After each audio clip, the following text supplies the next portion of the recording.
Welcome to Demond Does the Six Questions, where the same six questions can tell a unique story. I am your host, Demond, father of two, husband of one, and leader of this here Demodcast. And before we get started, remember to go on Apple Podcasts and sign in your name. Find Demond Does. Give a 5-star review and put some words in it.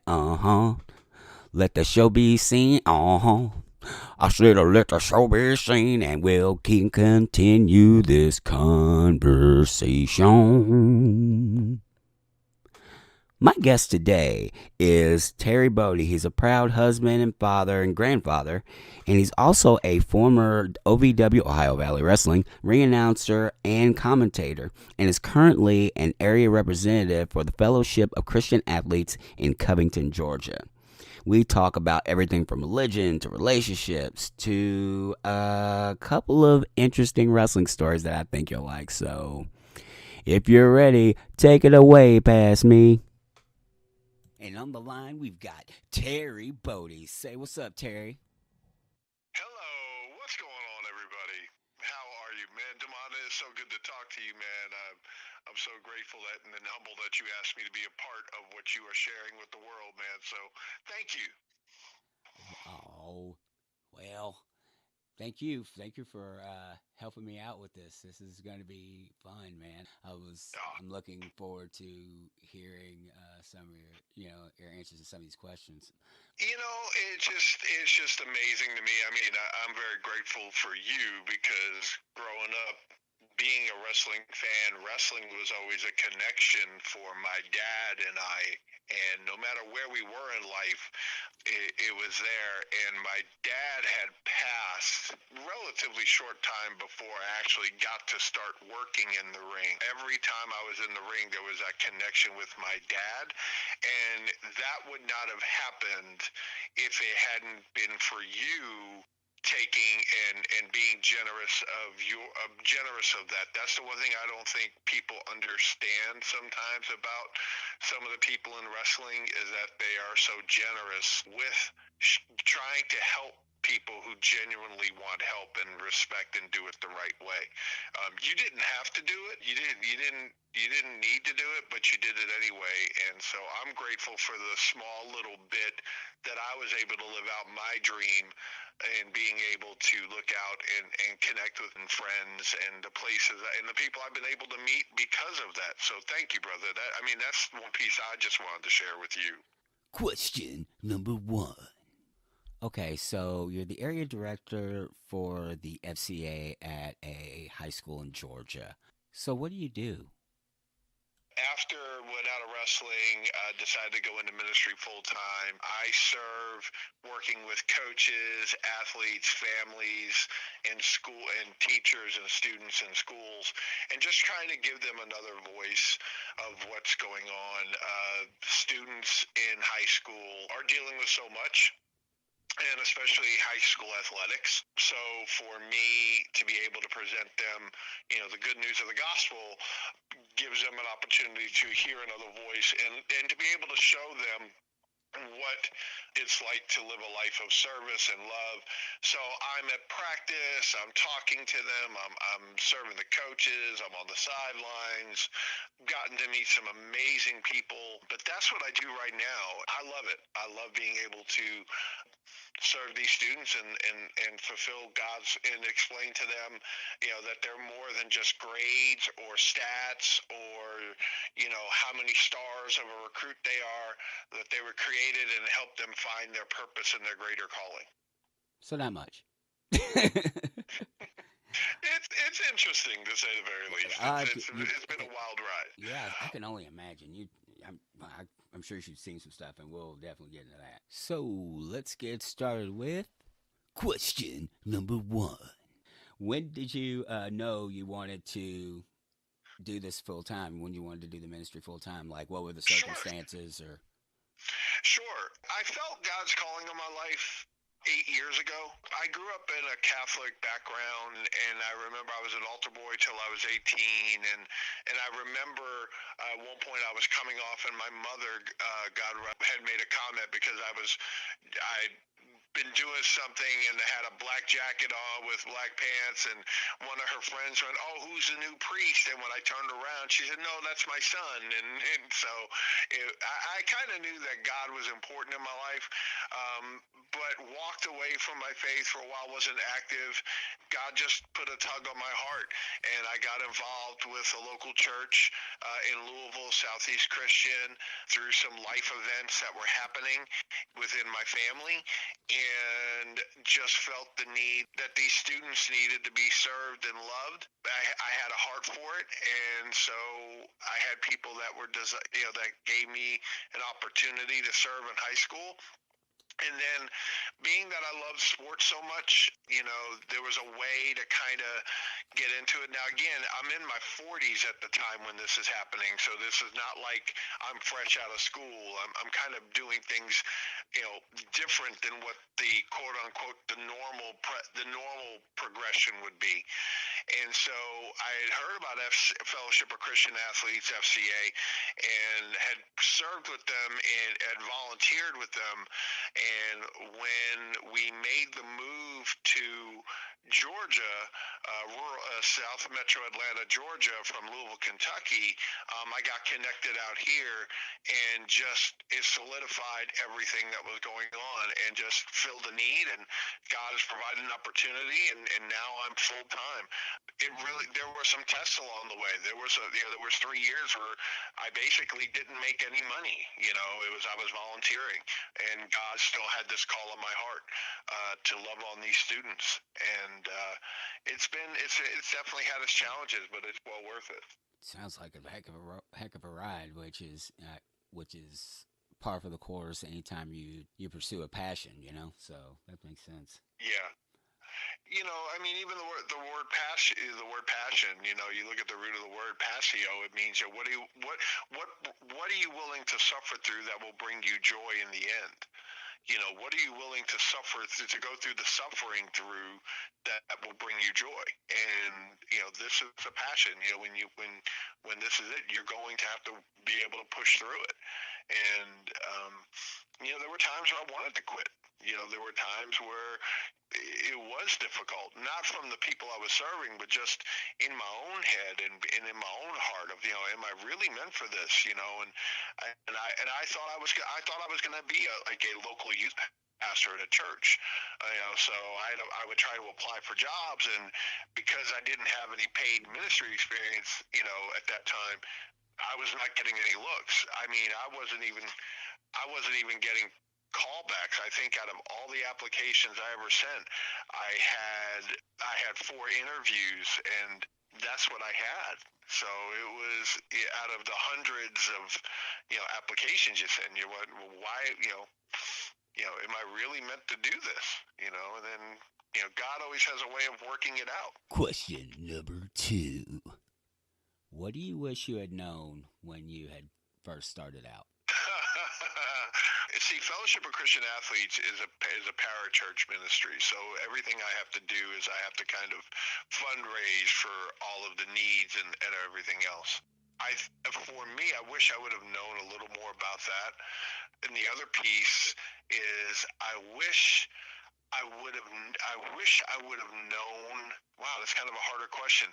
I think I wish I would have known a little bit more, been a little bit prepared for some of the resistance that you meet when you deal with something that is a faith-based.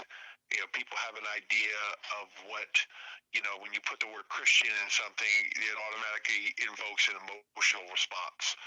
And I think sometimes for me, I wasn't aware just how powerful that response was in some people. I've had some people that have walked out of my life because when I said this is what I want to do, and I've had more people come into my life, but still I wasn't prepared for that shock of, oh, you're now that guy. No, I'm still me. I just, and that's where I think the biggest thing for me is I never try to plan out what I want to do. just being able to trust that God, God is who He is, and He's got a plan, and my job is to just wake up every day and say, okay, God, I'm going to go where You send me. To think that I'd be sitting, talking to you now today, and even when we met, even when you and I met, this was never on my radar. I never thought I'd be living in Covington, Georgia. I didn't even know Covington, Georgia existed, let alone serving here and doing what I'm doing. It's just a matter of, just being able to wake up every day and say, God, this day is Yours. How can I serve You? And you're right about hindsight, man. If I had a nickel for every time, blah, blah, blah. I mean, I've gone through so many different things. It's like, growing up, I wanted to be the quarterback for the Jets. Then after that, I was in the military for 10 years, and and I thought I was going to make a career of that. And then, I got into, a career in the insurance industry, and out of the insurance industry went into, managing at corporate America, and owned a business, and all of these things, all these ebbs and flows that I had no idea. So I still, when people go, what do you want to do? I'm like, I just want to get through today and honor God with my day to day and see where He takes me tomorrow. Yeah, that's fair. I like having a little more choice in the matter. Well, I pray through it all. I don't just wake up, okay, am I hearing this? Okay, let's go. You kind of, you get discernment, and you kind of think about it. Oh, absolutely. Absolutely. Let's see. Question number 3. What's your go-to order at your favorite hometown restaurant? Here in Covington, let's see. If I go to Amici's, it's a pizza place and wings. It's the number one special there. Nice slice of pizza and a salad. Or if I'm going out to eat, go to RL's, which is Real Louisiana. They have this amazing etouffee, and the greens. I'm not a greens guy, but the greens are amazing. I don't know what he does to them. Probably don't want to know, but it's they're delicious.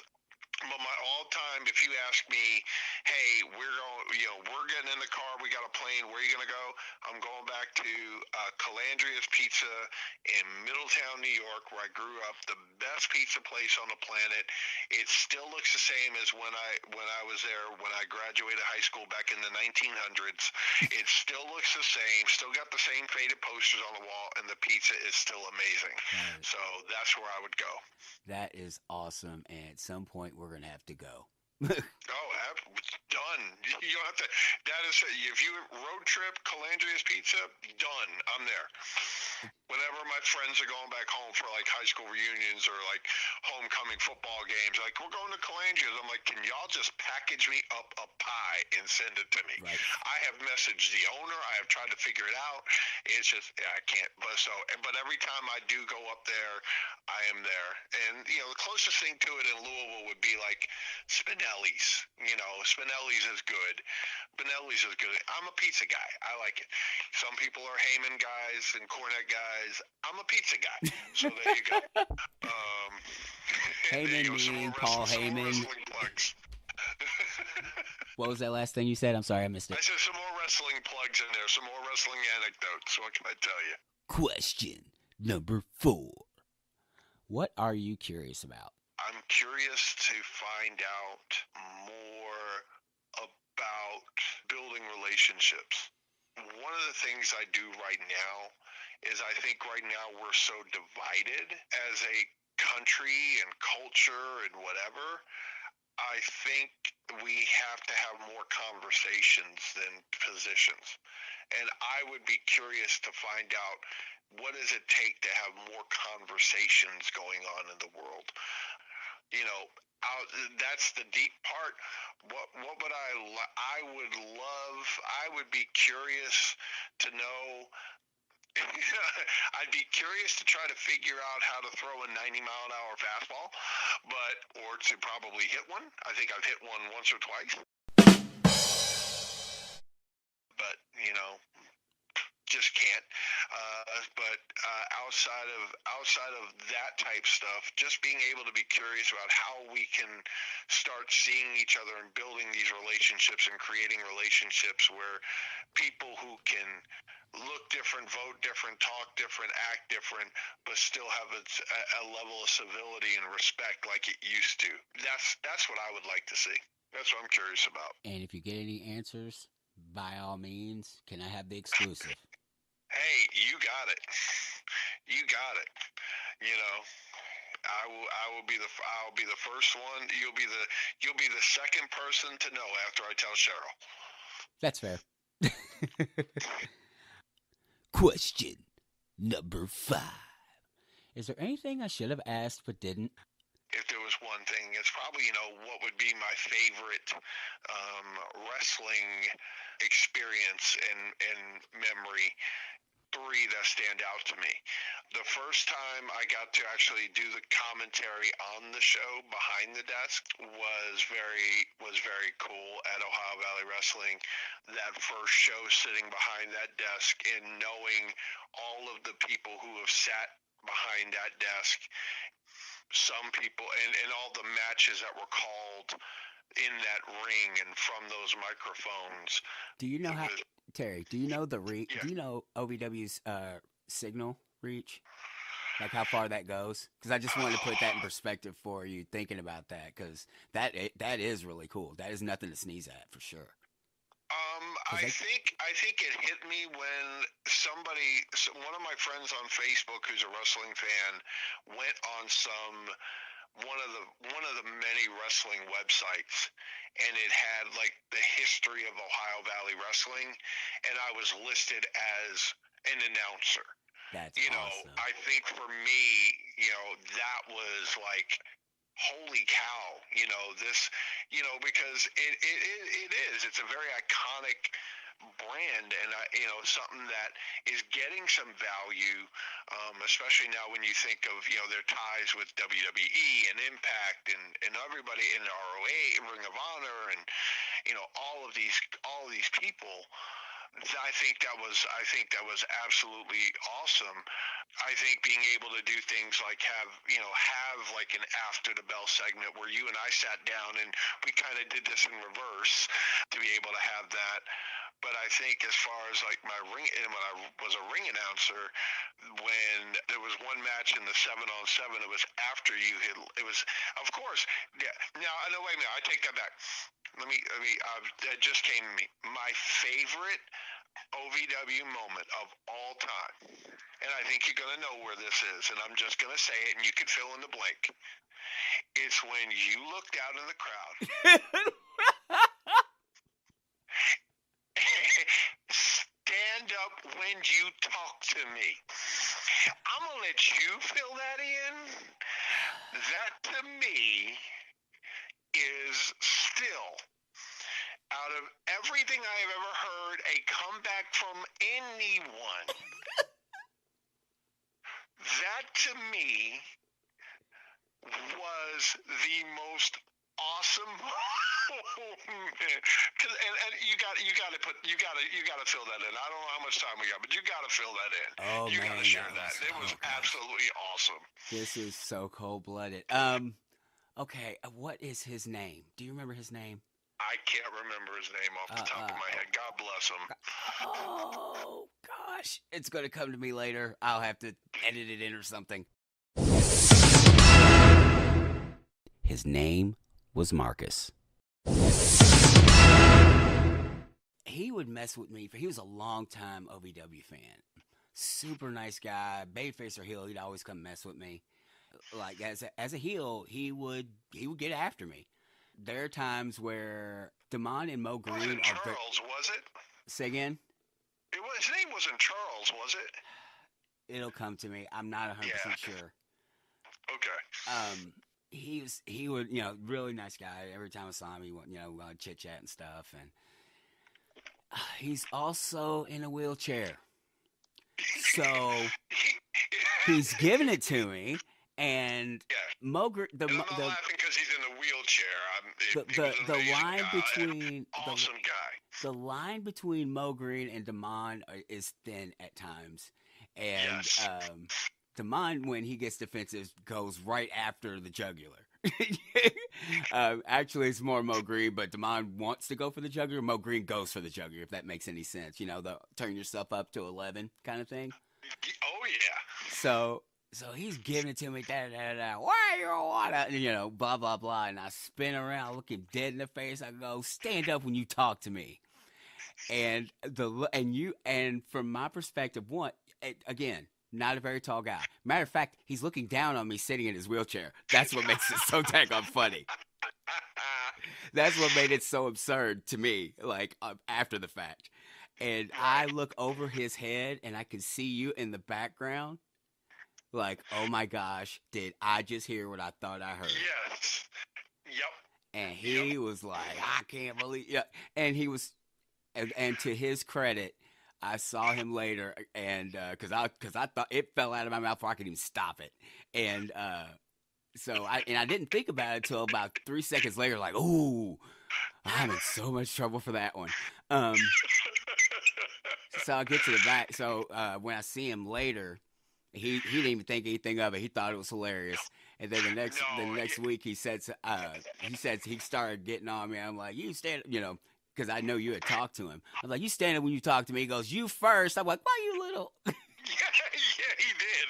I mean, that was the part that was funny to me because so from my side of it, I'm standing behind him because every week there would be a bunch of fans that would come and they were all in wheelchairs, and OVW had a section where people could go right up to the wall, and that would be there, and so the wheelchair people would have access. And he was awesome. He was an amazing guy. He would smile. He would laugh. He would give everything he could. And he really loved giving you a hard time. I was like, why do you keep picking on him? He goes, if I don't try to tell him, who's going to, Terry? Somebody's got to speak to him and try to get him to do better. And I was like, okay, you go right on ahead, and whatever. So I'm standing behind him when that, yeah, and I'm literally going, oh my gosh, did he just say this? And it wasn't as offensive in the moment because I knew that he could handle it. I was worried about the people, like the three other people that were around, that were going, "What did he just? Did he just insult somebody?" And because I knew you were going in the back, and I was going to have to be the one to try to that they were going to complain to, because that was my role at the time. Because I was in the crowd and I was kind of the host slash MC, whatever at that time. It was still early on, but it was funny. But I mean, he gave it right back to you, and he did. He's like, you first. And it was like, oh, wow, I ain't got to worry about him. He's on his own. And I think you took your flip-flop off, and you held it like you were going to do. But I think I saw the moment where you realized what you said, because you immediately spun around. You're like, oh, like you turned around and went back to the ring. I think it was Cliff was in the ring or something like that, and you were there. So that kind of summed up what being a fan at wrestling was all about. Not picking on somebody who was handicapped, but that interaction and having fun and being able to talk and laugh and joke and know at the end of the day that he showed up next week and he loved it. I mean, you made him feel important in that moment. You saw him. You didn't see a wheelchair. You saw him, and you treated him the same way as if you would have treated anybody else. So that was kind of a cool thing for me to see.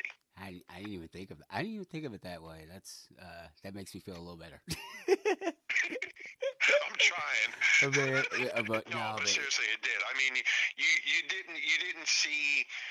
You saw the person, you didn't see the circumstance, and that goes back to what I'm curious about. It's like, I think if we're able to start looking at things like that and why we don't do that more often, I think things would be. I pray that things would be a lot different. here's how I approach potentially sensitive subjects. I make sure that it's what the attention is of the question. because I always ask them out of ignorance because I just don't know. If it's a dumb question, just tell me and give me the answer so I can go about my business. You know what I mean? Yeah. And I come at it from an academic standpoint. I'm like, I don't know. I really don't know. Please tell me. Please inform me. I don't get it.